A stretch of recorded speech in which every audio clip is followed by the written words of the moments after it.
Mana navbatdagi ishimiz tenovoy profil, sitovoy liniya.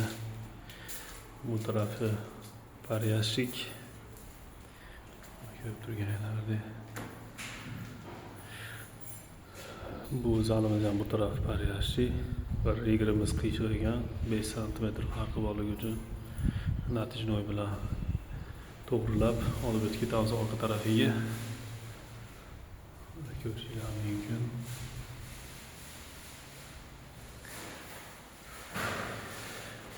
Bu tarafı tenovoy profil. Bu yoqda PK14 karnizimizni o'rnatib berganmiz podsvetkalari bilan.